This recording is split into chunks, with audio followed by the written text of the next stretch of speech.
श्रीमद्भागवत महापुराण चतुर्थ स्कंध अध्याय 30। प्रचेताओं को श्री विष्णु भगवान का वरदान।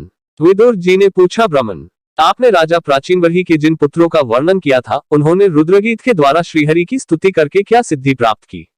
बारहस्पत्य, मोक्षाधिपति श्री नारायण के अत्यंत प्रिय भगवान शंकर का अकस्मात सान्निध्य प्राप्त करके प्रचेताओं ने मुक्ति तो प्राप्त की ही होगी, इससे पहले इस लोक में अथवा परलोक में भी उन्होंने क्या पाया वह बतलाने की कृपा करें।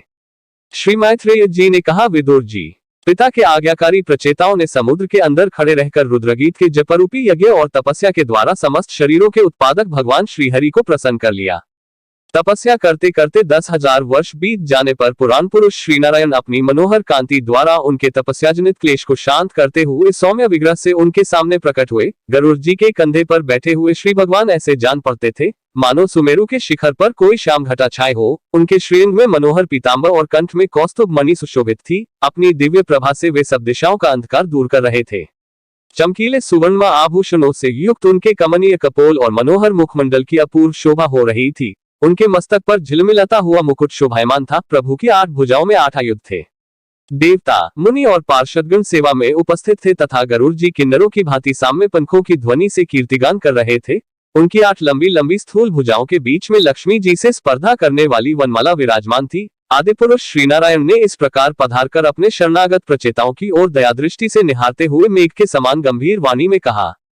श्री भगवान ने कहा, राजपुत्रों, तुम्हारा कल्याण हो। तुम सब में परस्पर बड़ा प्रेम है और स्नेहवश तुम एक ही धर्म का पालन कर रहे हो। तुम्हारे इस आदर्श सौहार्द से मैं बड़ा प्रसन्न हूँ। मुझसे वर मांगो। जो पुरुष सांकाल के समय प्रतिदिन तुम्हारा स्मरण करेगा, उसका अपने भाइयों में अपने ही समान प्रेम होगा तथा समस्त जीवों के प्रति मित्रता का भाव हो जाएगा। जो लोग सांकाल और प्रातःकाल एकाग्रचित्त से रुद्रगीता द्वारा मेरी स्तुति करेंगे, उनको मैं अभीष्ट वर और शुद्ध बुद्धि प्रदान करूंगा। तम लोगों ने बड़ी प्रसन्नता से अपने पिता की आज्ञा शिरोधार्य की है। इससे तुम्हारी कमनीय कीर्ति समस्त लोकों में फैल जाएगी। तुम्हारे एक बड़ा ही विख्यात पुत्र होगा। वो गुणों में किसी भी प्रकार ब्रह्मा जी से कम नहीं होगा तथा अपनी संतान से तीनों लोकों को पूर्ण कर देगा। राजकुमारों, कंडू ऋषि के तपोनाश के लिए इंद्र की भेजी हुई प्रमलोचा अप्सरा से एक कमलनयनी कन्या उत्पन्न हुई थी। उसे छोड़कर वह स्वर्गलोक को चली गई। तब वृक्षों ने उस कन्या को लेकर पाला पोसा। जब वह भूख से व्याकुल होकर रोने लगी, तब औषधियों के राजा चंद्रमा ने दयावश उसके मुंह में अपनी अमृतवर्षिणी तर्जनी अंगुली दे दी। तुम्हारे पिता आजकल मेरी सेवा भक्ति में लगे हुए हैं। उन्होंने तुम्हें संतान उत्पन्न करने की आज्ञा दी है, अतः तुम शीघ्र ही उस देवोपम सुंदरी कन्या से विवाह कर लो। तुम सब एक ही धर्म में तत्पर हो और तुम्हारा स्वभाव भी एक सा ही है, इसलिए तुम्हारे ही समान धर्म और स्वभाव वाली वह सुंदरी कन्या तुम सभी की पत्नी होगी तथा तुम सभी में उसका समान अनुराग होगा। तुम लोग मेरी कृपा से 10 लाख दिव्य वर्षों तक पूर्ण बलवान रहकर अनेकों प्रकार के पार्थिव और दिव्य भोग भोगोगे। अंत में मेरी अविचल भक्ति से हृदय का समस्त वासनारूप मल दग्ध हो जाने पर तुम इस लोक तथा परलोक के नरकतुल्य भोगों से उपरत होकर मेरे परमधाम को जाओगे। जिन लोगों के कर्म भगवदर्पण बुद्धि से होते हैं और जिनका सारा समय मेरी कथा वार्ताओं में ही बीतता है, वे गृहस्थाश्रम में रहें तो भी घर उनके बंधन का कारण नहीं होते। वे नित्य प्रति मेरी लीलाएं सुनते रहते हैं। इसलिए ब्रह्मवादी वक्ताओं के द्वारा मैं ज्ञान स्वरूप परब्रह्म उनके हृदय में नित्य नया नया सा भासता रहता हूँ और मुझे प्राप्त कर लेने पर जीवों को न मोह हो सकता है, न शोक और न हर्षी। श्री मैत्रेय जी कहते हैं, भगवान के दर्शनों से प्रचेताओं का रजोगुण तमोगुण मल नष्ट हो चुका था। जब उनसे सकल पुरुषार्थों के आश्रय और सबके परम सुहृद श्रीहरि ने इस प्रकार कहा, तब वे हाथ जोड़कर गदगद वाणी से कहने लगे। प्रचेताओं ने कहा, प्रभु, आप भक्तों के क्लेश दूर करने वाले हैं। हम आपको नमस्कार करते हैं। वेद आपके उदार गुण और नामों का निरूपण करते हैं। आपके वेग मन और वाणी के वेग से भी बढ़कर है तथा आपका स्वरूप सभी इंद्रियों की गति से परे है। हम आपको बार बार नमस्कार करते हैं। आप अपने स्वरूप में स्थित रहने के कारण नित्य शुद्ध और शांत हैं। मनरूप निमित्त के कारण हमें आप में यह मिथ्या द्वैत भास रहा है। वास्तव में जगत की उत्पत्ति, स्थिति और लय के लिए आप माया के गुणों को स्वीकार करके ही ब्रह्मा, विष्णु और महादेव रूप धारण करते हैं। हम आपको नमस्कार करते हैं। आप विशुद्ध सत्वरूप हैं। आपका ज्ञान संसार बंधन को दूर कर देता है। आप ही समस्त भागवतों के प्रभु वसुदेवनंदन भगवान श्री कृष्ण हैं। आपको नमस्कार है। आपकी ही नाभि से ब्रह्मांड रूप कमल प्रकट हुआ था। आपके कंठ में कमल कुसुमों की माला सुशोभित है तथा आपके चरण कमल के समान कोमल है। कमल नयन, आपको नमस्कार है। आप कमल कुसुम की केसर के समान स्वच्छ पीतांबर धारण किए हुए हैं। समस्त भूतों के आश्रय स्थान है तथा सबके साक्षी है। हम आपको नमस्कार करते हैं।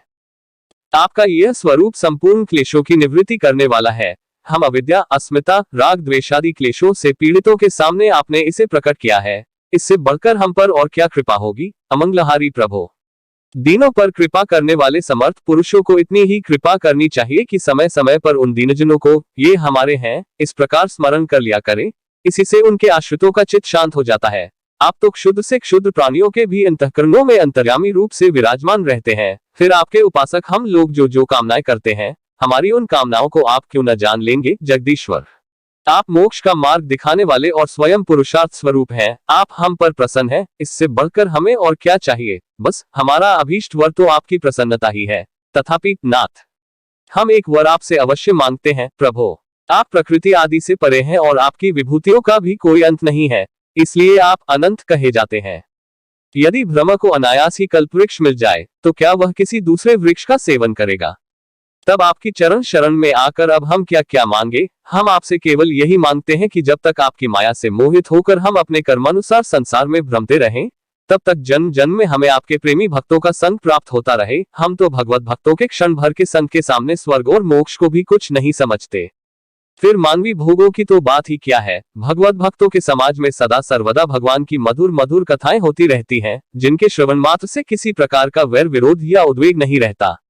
अच्छे अच्छे कथा प्रसंगों द्वारा निष्काम भाव से सन्यासियों के एकमात्र आश्रय साक्षात श्री नारायण देव का बार बार गुणगान होता रहता है। आपके वे भक्तजन तीर्थों को पवित्र करने के उद्देश्य से पृथ्वी पर पैदल ही विचरते रहते हैं। भला उनका समागम संसार से भयभीत हुए पुरुषों को कैसे रुचिकर न होगा। आपके प्रिय सखा भगवान शंकर के क्षण भर के समागम से ही आज हमें आपका साक्षात दर्शन प्राप्त हुआ है। आप जन्म मरण रूप दहसाध्य रोग के श्रेष्ठतम वैद्य हैं, अतः अब हमने आपका ही आश्रय लिया है प्रभो।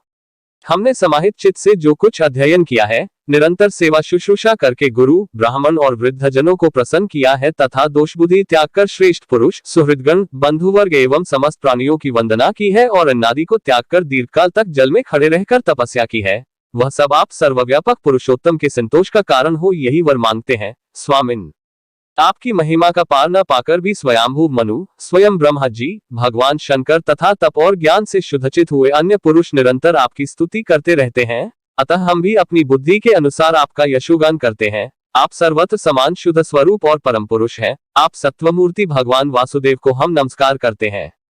श्री मैत्रेय जी कहते हैं, विदुर जी, प्रचेताओं के इस प्रकार स्तुति करने पर शरणागत वत्सल श्री भगवान ने प्रसन्न होकर कहा, तथास्तु। अप्रतिहत प्रभाव श्री हरि की मधुर मूर्ति के दर्शनों से सभी प्रचेताओं के नेत्र तृप्त नहीं हुए थे, इसलिए वे उन्हें जाने देना नहीं चाहते थे। तथापि वे अपने परमधाम को चले गए। इसके पश्चात प्रचेताओं ने समुद्र के जल से बाहर निकलकर देखा कि सारी पृथ्वी को ऊंचे ऊंचे वृक्षों ने ढक दिया है, जो मानो स्वर्ग का मार्ग रोकने के लिए ही इतने बढ़ गए थे। यह देखकर वे वृक्षों पर बड़े कुपित हुए। तब उन्होंने पृथ्वी को वृक्ष, लता आदि से रहित कर देने के लिए अपने मुख से प्रचंड वायु और अग्नि को छोड़ा, जैसे कालाग्नि रुद्र प्रलय काल में छोड़ते हैं। जब ब्रह्मा जी ने देखा कि वे सारे वृक्षों को भस्म कर रहे हैं, तब वे वहां आए और प्राचीन बरही के पुत्रों को उन्होंने युक्ति पूर्वक समझाकर शांत किया। फिर जो कुछ वृक्ष वहां बचे थे, उन्होंने डरकर ब्रह्मा जी के कहने से वह कन्या लाकर प्रचेताओं को दी। प्रचेताओं ने भी ब्रह्मा जी के आदेश से उस मारिशा नाम की कन्या से विवाह कर लिया। इसी के गर्भ से ब्रह्मा जी के पुत्र दक्ष ने श्री महादेव जी की अवज्ञा के कारण अपना पूर्व शरीर त्याग कर जन्म लिया। इन्हीं दक्ष ने चाक्षुष मनवंतर आने पर, जब कालक्रम से पूर्व सर्ग नष्ट हो गया, भगवान की प्रेरणा से इच्छानुसार नवीन प्रजा उत्पन्न की। इन्होंने जन्म लेते ही अपनी कांति से समस्त तेजस्वियों का तेज छीन लिया।